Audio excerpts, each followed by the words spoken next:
பிரியமானவர்களே, இந்த நாளில் மனமகிழ்ச்சியான இந்த நல்ல ஓய்வு நாளுக்காக நன்றி செலுத்துகிறேன். இந்த நாளில் எல்லாரும் ஆராதனைக்கு நீங்கள் செல்லுங்க. எனக்கு ஞாயிற்றுக்கிழமை யாரும் வீட்டில் இருக்காதீங்க. கண்டிப்பாக உங்களுடைய சபைகளுக்கு நீங்கள் சென்று கர்த்தரை ஆராதியுங்கள். ஸோ ஒருவேளை நீ எங்கேயும் போகாமல், பெங்களூரில் இருக்கிறவர்கள் ஒருவேளை நீ எங்கேயும் போகலை, எங்கேயும் போகிறது பிடிக்கல, அப்படிலாம் நிறைய பேர் இருக்கிறாங்க. சரியா? அப்படி இருந்தீங்கன்னா உங்கள் எல்லாரையும் நம்முடைய எஸ்தர் திருச்சபைக்கு நான் அன்புடன் அழைக்கிறேன். நீங்கள் கண்டிப்பாக வாங்க. ஒரு ஐக்கியம் வைத்துக்கொள்ள, ஒரு சபையோடு ஒரு ஊழியரோடு ஒரு ஐக்கியம் வைத்துக்கொள்வது உங்களுக்கு நல்லது.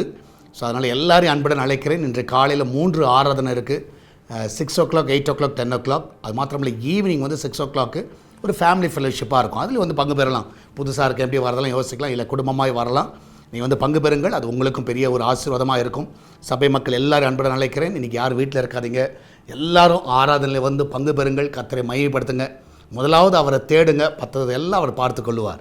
இந்த நாளில் கர்த்தர் நம்ம கொடுக்குற வார்த்தை சங்கீத புஸ்தகம் 28வது அதிகாரம் 7வது வசனம். சங்கீத புஸ்தகம் 28வது சங்கீதம் 7வது வசனம். Psalms 28 verse 7. கர்த்தர் என் பெலனும் என் கேடகமுமாய் இருக்கிறார். என் இருதயம் அவரை நம்பியிருந்தது. நான் சகாயம் பெற்றேன். ஆகையால் என் இருதயம் களி கூறுகிறது. என் பாட்டினால் அவரை துதிப்பேன். இன்றைக்கி நம்ம எதுக்கு ஆலயத்துக்கு வரோன்னா, கர்த்தர் உங்களுக்கு செய்த எத்தனையோ நன்மைகள் இருக்கிறது. இன்றைக்கி நீ ஜீவனோடு இருக்கிறது கர்த்தரோட கிருபை. எத்தனையோ ஆபத்துகள் எல்லாவற்றிலிருந்து கர்த்தர் உங்களை காத்தார், உங்களுக்கு சகாயத்தை கொடுத்தார். நீங்கள் நம்பின காரியங்களை கர்த்தர் வாய்க்க பண்ணினார். அதனால் இந்த நாளில் ஆலயத்தில் சென்று அவரை துதியுங்கள். ஆமென். நீங்கள் நல்ல ஒரு துதியை ஏறெடுங்க. கர்த்தருடைய வசனத்தை கேளுங்க. நிச்சயமாக இந்த வாரம் முழுவதும் அது உங்களுக்கு ஒரு பலனாக இருக்கும். இதனால் கர்த்தரை தேடுகிறதுல இந்த நாளில் உற்சாகம் காட்டுங்க. கர்த்தர் உங்களோடு கூட இருக்கிறார். நிச்சயமாக அவர் நம்பி இருக்கிற உங்களுக்கு ஒரு நாளும் அவர் நிச்சயமாக கைவிட மாட்டார். அவரை துதிக்கத்தக்கதாக உங்கள் நாவுகளை கர்த்தர் பலப்படுத்துவார். நம்ம எல்லோரும் ஜெபிக்கலாமா? நன்றி ஆண்டவரே, இதனால் உலகம் முழுவதும் நடக்கிறதான பரிசுத்தவான்களுடைய ஆராதனை ஆசீர்வதிங்கப்பா. எல்லா இடத்துல தேவனுடைய பிரசன்னம் ஆளுகை செய்யட்டும். ஆண்டவரே, அந்த சபைக்கு வருகிற பிள்ளைகளுக்கு ஆண்டவரே அந்த வார்த்தையை கொடுத்து ஆண்டவரே அவளை பலப்படுத்தணுமா ஜெபிக்கிறேன்.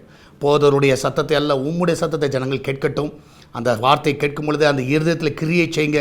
அவளை மனம் திரும்பவும் ஒப்பு கொடுக்கவும் நீர் உதவி செய்யணுமா ஜெபிக்கிறேன். ஆலயத்துக்கு வருகிற பிள்ளைகள் பலவீனமாக இருப்பார்கள் என்றால் இந்த நாளில் எல்லாரும் சுகப்படுத்துங்க.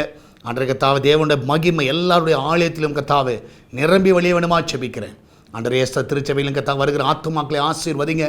அநேக புதிய ஆத்துமாக்களை கத்தாவே நீர் கத்தா வழி நடத்துங்கப்பா. என் தேவன் தாமே ஒவ்வொருவரையும் காத்துக்கொள்ளுங்க, ஒவ்வொரு வழி நடத்துங்க. எல்லாருடைய போக்கிலும் ஒருத்தருடைய கரம் வழி நடத்தணுமா ஜெபிக்கிறேன். இன்றைக்கு அவங்க சமைக்கிற ஆகாரங்கள் எல்லாம் ஆசீர்வதிக்கப்படட்டும். நல்ல பாதுகாப்பாக இந்த கிச்சன் பகுதியில் தாங்கப்பா. அன்றைக்கத்தாவே இந்த சாப்பிடுகிற அந்த ஆகாரங்கள் சரீரத்துக்கு ஒரு பலனை கொண்டு வருவதாக எல்லா தீங்குக்கு நீர் விலைக்கு பாதுகாத்துக் கொள்ளுங்கப்பா. நன்மையினால் அவர்களை திருப்தியாக்கு. ஒரு குறைவில்லாமல் நீங்கள் நடத்துங்க. அதிசயங்களை காண பண்ணுங்கப்பா. நீர் அப்படியே செய்வதற்காக நன்றி செலுத்துகிறேன். அன்று மகிமையான காரியங்களை ஒவ்வொருடைய வாழ்க்கையில் நீர் செய்வீராக. அன்றைக்கத்தான் விசேஷமாக வெளிநாட்டில் இருக்கிற பிள்ளைகளை சுகமாய் தங்க பண்ணுங்க. படிக்கிற பிள்ளைகள், வேலையில் இருக்கிற பிள்ளைகள் எல்லோரும் பாதுகாத்து கொள்ளுங்கப்பா. இதனால் சுகப்பிரசவத்துக்காக போகிற பிள்ளைகள் நல்ல சுகத்தோட பிள்ளை பெற்று எடுக்கட்டும். அன்றைக்கத்தை எல்லா தடைகளெல்லாம் நீக்கி போடுங்கப்பா. அன்றைக்கத்தாவே வியாபாரம் செய்கிற எல்லாருடைய வியாபாரங்களை ஆசீர்வதிங்க.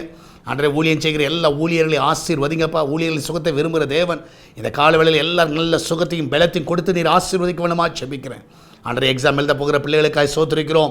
அன்றைக்கத்தாவே வருகிற நாட்களில் நாளை தினத்திலிருந்து கத்தாவே நம்முடைய பிள்ளைகள் ஆண்டவரை எழுதுகிற எக்ஸாம்ஸில் தேவனுடைய கரம் இருக்கட்டும்.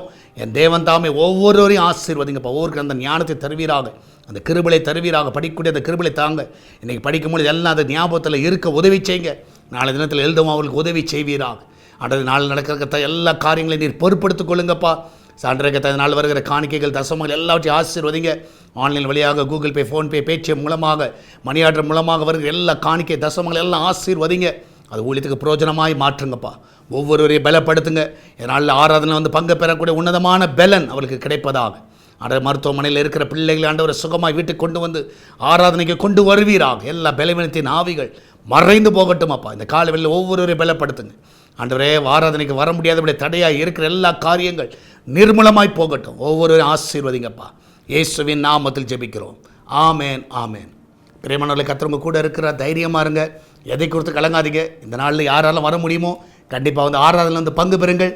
வர முடியாத பிள்ளைகள் நம்முடைய எஸ்தர் பேரஸ் யூடியூப் சேனல், அது மாத்திரம் சால்வேஷன் டிவி யூடியூப், சால்வேஷன் டிவியில் பார்க்குறவங்க இந்த 3 காரியங்கள் நீங்கள் பார்க்கலாம். எல்லோரும் பாருங்கள், ஆராதனையில் பங்கு பெறுங்கள். கர்த்தர் உங்களோடு கூட அது வழி நடத்துவார். God bless you.